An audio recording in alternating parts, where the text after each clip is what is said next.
4 PM news network में दोस्तों आपका स्वागत है। मैं हूं आपके साथ राशिद ज़हीर। भारतीय जनता पार्टी और मोदी की सरकार को 1 साल से ज़्यादा लग गया कि सिंदूर ऑपरेशन में हमारे 6 भारतीय सैनिक शहीद हो गए थे। क्या 1 साल और लगेगा जब ये बताएंगे कि हमारे विमान भी गिर गए थे? अमेरिका रोज़ाना, हफ्ते में, महीने में एक बार ये एहसास करा देता है कि मैंने ये सीज़ फायर कराया था, और वो हमारे जो रफ़ायल हैं उनकी संख्या भी ऊपर नीचे करता रहता है। कभी कहता 5, कभी कहता 8, कभी कहता 10, कभी कहता 12। तो मोदी सरकार अभी बता दे कितने गिरे थे और कितने गिराए थे हमने। चूँकि संसद में खड़े होकर के अगर देश का रक्षा मंत्री ऐसे शब्दों का इस्तेमाल करे कि जो 1 साल बाद झूठे लगने लगें, तो फिर ये शंका होनी चाहिए या नहीं। लेकिन मैं आपको बता रहा हूँ ना कि हमारे यहाँ के लोगों की चमड़ी, मेरी जो चमड़ी है वो इतनी मोटी हो गई है कि मुझे सिर्फ समझ में ये आता है कि ये हिंदू राष्ट्र बना रहे हैं, अब चाहे हमारे विमान गिरें या हमारे सैनिक शहीद हों, और ये छुपाते रहें। देश से और क्या क्या छिपाया गया है इसकी एक बड़ी लंबी फहरिस्त है, लेकिन मैं आपको सिर्फ ये दिखाना चाहता हूँ कि आपकी स्क्रीन पर हैं, कई सारे अखबारों ने छाप दिया है, तो अब क्या कर सकते हैं। मान भी लिया है इन लोगों ने, इनको मानना भी पड़ेगा। आप देखें ये पहली खबर कि ऑपरेशन सिंदूर में शहीद हुए 6 भारतीय सैनिक के नाम पहली बार सार्वजनिक हुए। सरकार ने बताई पहचान, सरकार ने पहचान ही बताई। सैनिक वगैरह भी की तस्वीरें भी लगाई हैं इन्होंने। सत्य हिंदी लिखता है कि 6 सैनिक शहीद हुए ऑपरेशन सिंदूर में, साल भर बाद सरकार का खुलासा।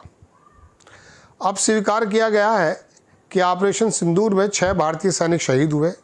28 जुलाई 2025 को संसद में राजनाथ सिंह ने कहा था कि कोई क्षति नहीं हुई, लेकिन अब सरकार ने 6 शहीदों के नाम जारी किए हैं। अंग्रेजी अखबार लिखता है कि operation Sindoor was a success, no soldiers harmed, says Rajnath Singh in Lok Sabha. 28 जुलाई के बारे में खबर है कि डिफेंस मिनिस्टर जो है राजनाथ सिंह ने कहा है लोकसभा के अंदर कि अगर आप ये पूछते हैं कि whether operation Sindoor was success, तो मेरा आंसर यह है yes. Terrorist bases were destroyed, terror heads were eliminated and no brave. चलिए तो आगे खबर है, आप छोटा सा ये वीडियो देखने मेरे। आपको प्रश्न पूछना है तो यह पूछिए, आपको प्रश्न पूछना है तो यह पूछिए कि इस ऑपरेशन में क्या हमारे जाबाज सैनिकों को कोई क्षति हुई है, तो उसका उत्तर है नहीं। अध्यक्ष राजनाथ सिंह का ये वीडियो आपने देख लिया। इसमें एक अभिषेक सिंह है, उन्होंने लिखा कि ये सदन में रक्षा मंत्री का ऑन रिकॉर्ड बयान है, कोई भी क्षति नहीं हुई है, पूरे देश के सामने साफ झूठ बोला गया और 13 महीने बाद बताया जा रहा है कि 6 जवान शहीद हुए थे। आप सोचकर देखिए कि छाती ठोकते इस बयान के सामने समय दांत दिखाते हुए पीयूष गोयल और अमित शाह को शहीदों के परिवार ने देखा होगा तो उन पर क्या बीती होगी।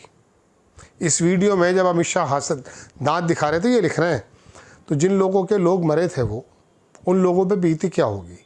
और हैरत की बात यह है कि हमारे यहाँ का गोदी मीडिया उनके घर तक नहीं पहुँचा। यूट्यूबर्स जो हैं वो तो बेचारे, उनके बड़े लिमिटेड साधन होते हैं, कोई पहुँचा भी नहीं, किसी ने दिखाया भी नहीं। सीधा सीधा प्रिविलेज मोशन का मामला बनता है, लेकिन स्पीकर ओम बिरला इसे भी दबाकर बैठ जाएंगे। तो ये तो दोस्तों मैंने वीडियो भी आपको दिखा दी 17 सेकंड का, और मैंने अखबार की खबर भी बता दी। अब 1 साल बाद पता चल रहा है, हो सकता किसी वजह से ना बताया हो, लड़ाई के दौरान बताया भी नहीं जाता। लेकिन पुलवामा में जो लोग मरे थे उसकी जांच का क्या हुआ? अभी पहलगाम के अंदर जो हमला हुआ उसका क्या हुआ? आपकी सरकारें बनती हैं, बिगड़ जाती हैं, लेकिन ये नहीं पता चलता कि एक्चुअली में हुआ क्या था। पुलवामा 2019 में हुआ, चुनाव से कुछ पहले। चुनाव का पूरा मूड ही बदल दिया गया। जाहिर सी बात है, देशभक्ति हम सब में है। तो जो सरकार है जिसने पुलवामा का अटैक किया था, उसके बाद फिर हमने लेकिन वो आरडीएक्स कहाँ से आया 2 साल में ये पता चला, लेकिन आज तक पता नहीं चला किसने किया था, क्या करा था, कौन लोग शामिल थे, अंदर के कौन थे, बाहर के कौन थे। बस सरकार बन गई, 2024 आ गया, दोबारा भी सरकार तिकड़म से बन गई।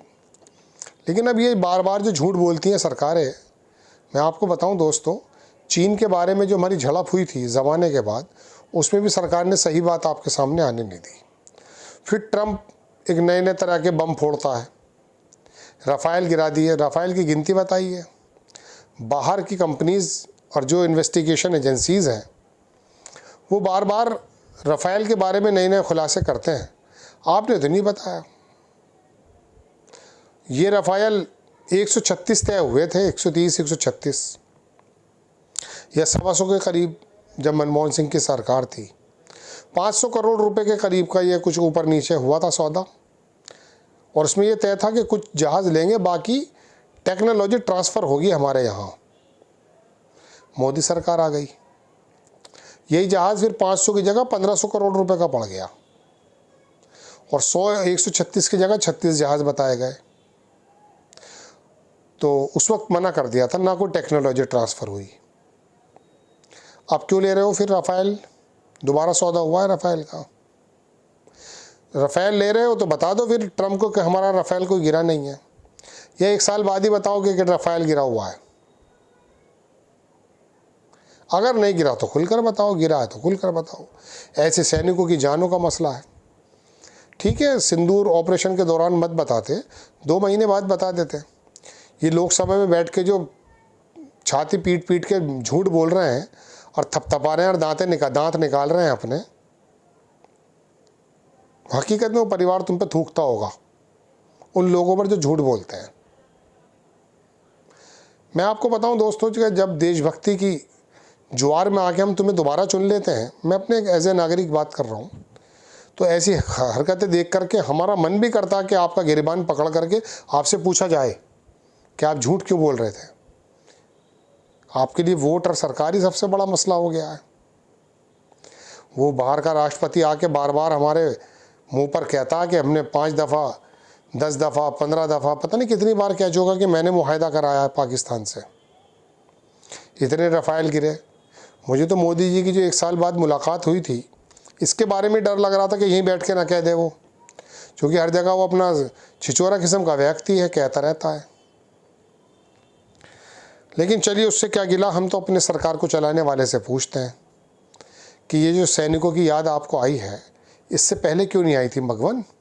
क्यों नहीं बताया था कि हमारे 6 सैनिक शहीद हुए हैं? और अब भी बता दो 6 ही हुए हैं या इससे ज़्यादा हुए हैं, क्योंकि ये तो आप जानते ही हैं कि चुनेंगे तो हम आपको ही, कोई ऑप्शन छोड़ा नहीं है आपने। SIR, चुनाव आयोग सब आपके कब्जे में आरोप के मुताबिक, तो डर किस बात का? बता दो फिर पूरी हकीकत। जय हिंद।